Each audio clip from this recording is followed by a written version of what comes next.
addicted.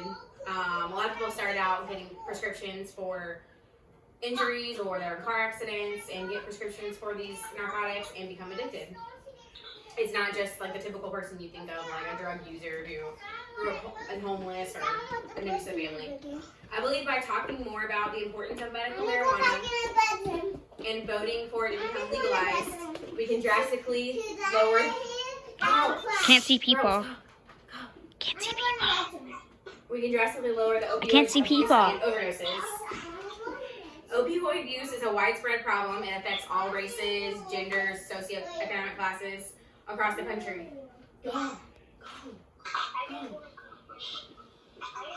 Often people with an opioid addiction have mental health problems as well, either diagnosed or undiagnosed. They often go hand in hand, which is another reason why it's hard to get these people off of these drugs.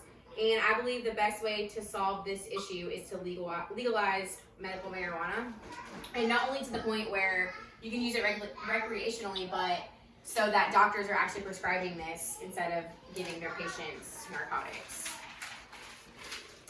According to CNN, from 2015 to 2017, nearly all racial and ethnic groups experienced significant increases in opioid overdoses and death.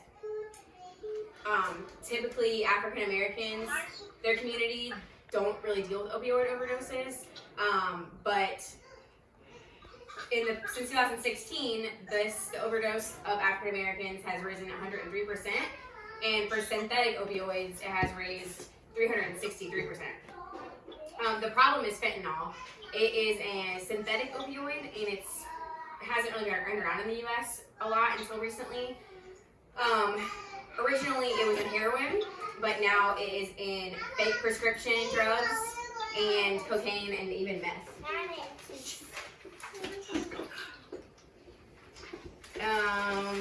Stay over there. Sorry. An article found on, this high number of overdose deaths surprisingly goes hand in hand with mental health problems. In an article found on mentalhealthfirstaid.org, it states more than 40% of people who live with addiction have another kind of mental health problem. So people that are depressed or have anxiety often end up on these drugs because they use it as an outlet to numb their pain. According to a study done on St. Louis University, 10% of over 10,000 patients that are prescribed opioids develop depression after a month. And vice versa, those with pre-existing mental illnesses are more likely to become addicted to opioids.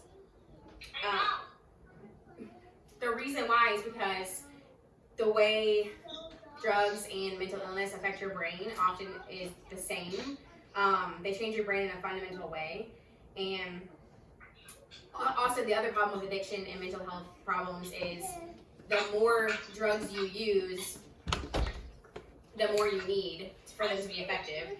So if you have a mental health disorder, your brain is already changed more than a normal person, so you might need more drugs to feel something from it.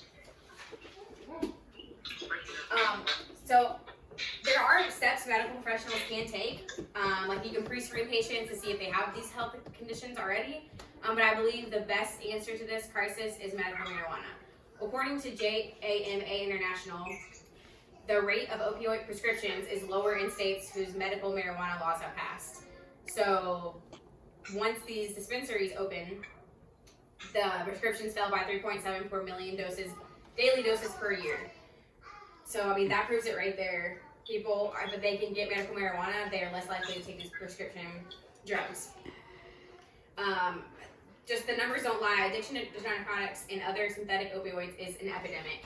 There are so many people overdosing, and even if a lot of people can't get these medical marijuana cards even because they're so expensive, it's a long process. So even if states pass a law for recreational marijuana, I still believe that these rates will go down. And one might say replacing opioids with marijuana is replacing one drug with another, but marijuana overdose is non-existent. It's a natural way to treat pain, and I hope that one day it can nationally be legalized. There we go.